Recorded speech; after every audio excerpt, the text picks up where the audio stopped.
Hi, my name is Anthony Peterson. I am a professional boxer. I've been professional since September 25th of 2004 in the Roy Jones undercard.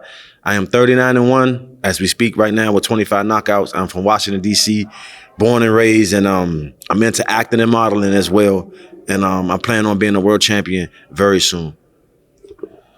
Speaking of world champions, we were talking off camera about the relationship you've had with Gervonta Tank Davis and his trainer Calvin Ford. Tell the good people how long that relationship goes back. Oh man, that relationship is massive, man. It stretches a mile long and then some. I always looked up and respected Calvin because he always had a legion of young, undisciplined, beady head boxers that can fight. And they always tell you they got to go through DC to go to the regionals and the nationals, and he used to always bring them up to Sugar Ray in the gym or Hillcrest gym, and Tank was the one who stood out to me. He was the first fighter ever in the history of my watching boxing, seeing a fighter outside of myself who reminded me of myself to the full max. And when I saw him, it was breathtaking, and I knew he was going to be exactly what he is today and then some. And watching Tank since he was 8 and then seeing his career progress, watching it from afar and up close because you obviously know him, what has been your perspective of watching him become arguably one of the biggest stars in sport? I'm impressed, not surprised. You know what I mean? Like I said, I've seen this from day one. Even sparring with him coming up, I knew, I've been in there with Adrian Braun. I've been in there with even Riddick Bowe.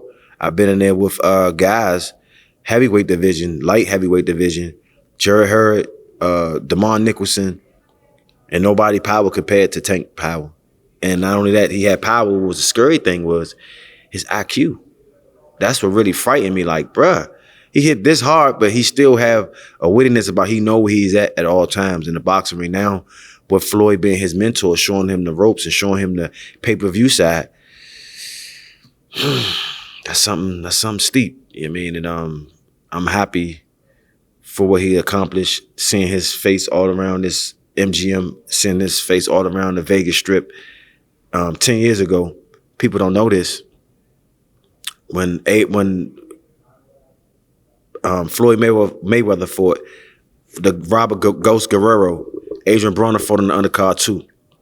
They brought Tank up here just to scout him as a prospect. He was only 18.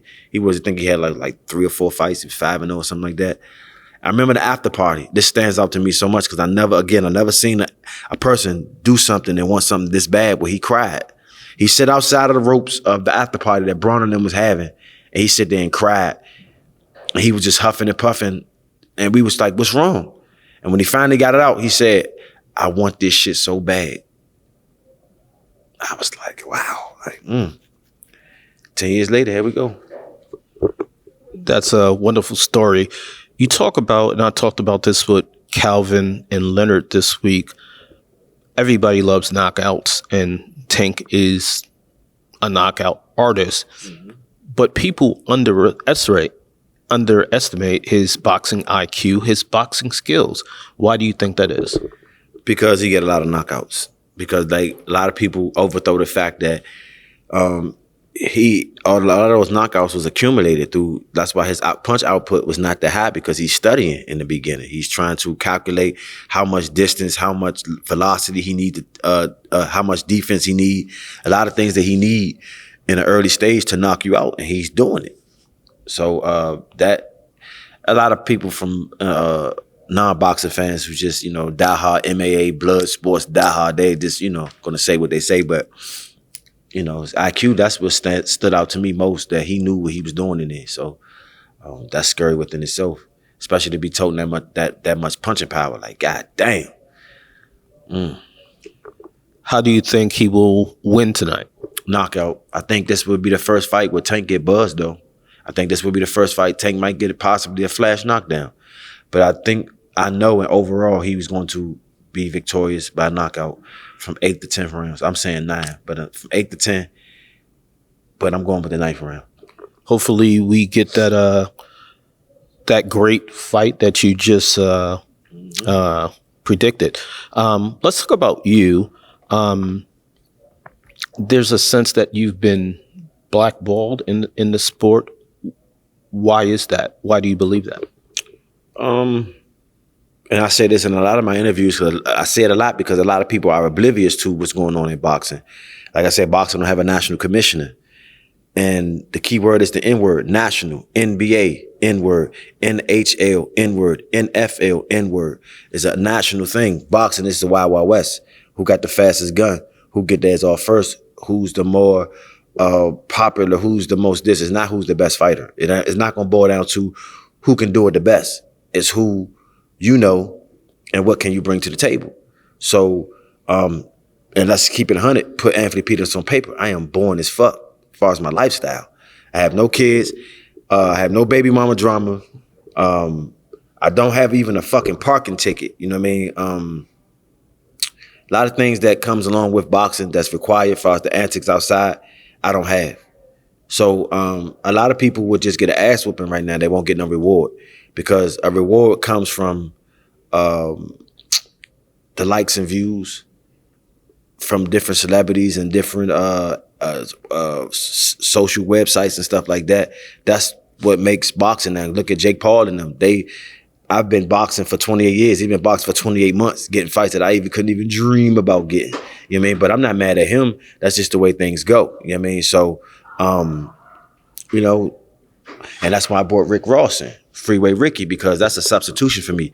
I don't have to do all the outside antics that's going to cause me jail time, that's going to cost me fans that love me, that cause family members to be like, or people to be like, you know, see me out in the street and be like, when do we get here? You know what I mean? Like, but walking around with Rick, it's like having a pink elephant in my pocket. He knows everybody knows him. And it's like having that in my corner, like I said, it's better because I don't have to do all the things that other fighters do to get that type of attention. You know what I mean? So I can be 38 years old with no kids, with no court pending cases, no don't do drugs, I don't drink, I don't hang out in bars, I don't do strip clubs, I don't do none of these stuff that's going to sell on 24/7 Countdown, that's going to sell on a show where though like they got to sell event first, then a fight. You know what I mean?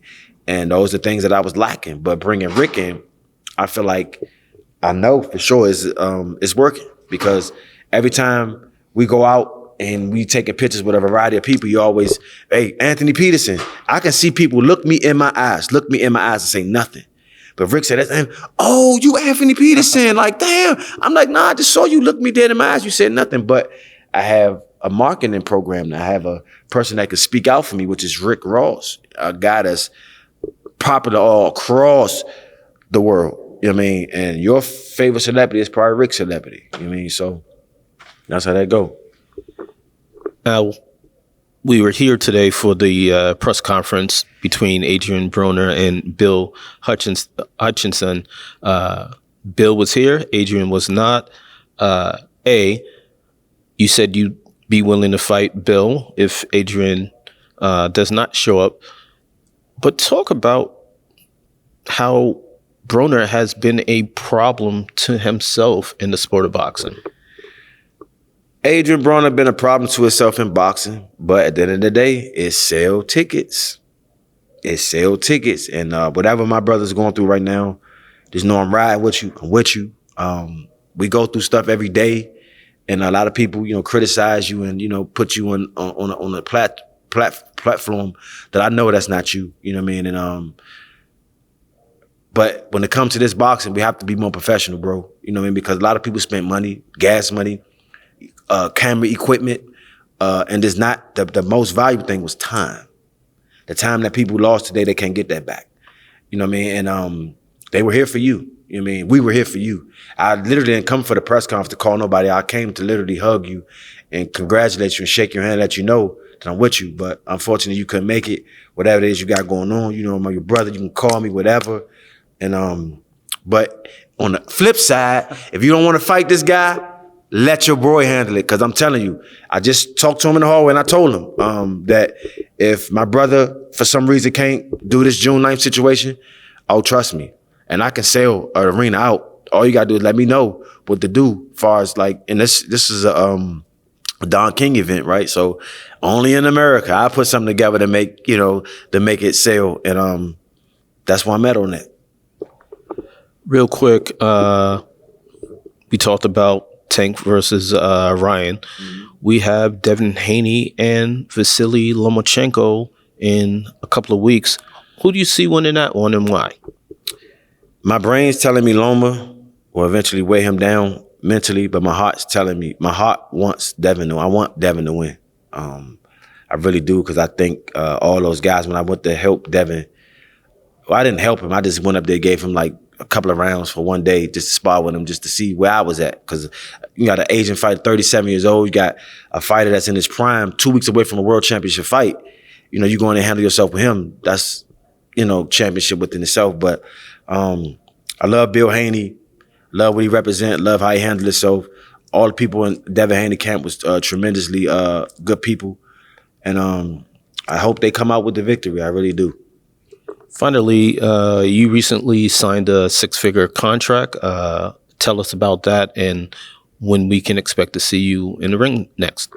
I just definitely signed a deal with the Combat League, which is some good guys of mine that reached out to me and told me what was going on, and we got everything right on contract to make it work, and I'm definitely in the Combat League, and I got my boxing promoter's license now, and so I'm moving in a different direction because I want to promote my own cards because I'm traumatized at this point. Because if you've been following my career, August the 6th of 2022, the fight got canceled.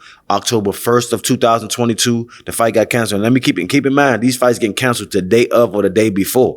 So it ain't like it's 6 weeks out where you got notifications saying, okay, this fight is over, you can't do it. I spent endless money, spent endless time, a lot of my physical, and a lot of people who believed in me, who bought tickets and stuff, couldn't see me perform 5 times in a row. When I was supposed to fight on the Gervonta Davis card, the fight got pulled the day of the weigh-in. When I was supposed to fight on the Adrian Bronner card, when he's supposed to fight on the BLK Prime, a week of the fight, it gets canceled. So I'm getting in shape, spending money with no results, with no reward. So now my body is traumatized. Like, can we even get up for this shit again to even remotely get in shape to get in a fight? So now it have to be my card. If it's my card, I will feel up for it for sure. But them just saying, oh, you gonna fight on this card, it have to be something like this with this Bill Hutchinson guy and Don King and everybody sign and say yes is a wrap. June 9th, June 9th, because I plan to cut something that night if it was to happen for me. So that's where I'm at with that. Real quick, we know your brother. How's he doing in retirement now? Oh, he's great. Lamont Peterson is my full-time coach now. Beautiful soul, beautiful brain that boy has, man. It's a king. And actually, April 25th of every year is Lamont Peterson Day in Washington, D.C. Did you know that? Did not. Oh, yeah. We got Marvin Gaye. We got all the historical people in D.C., but they don't have a day after them. Lamont Peterson, a homeless kid from D.C., broke with nothing, come through all of that, and April 25th, Lamont Peterson Day. Anthony, thank you for your time. Appreciate you.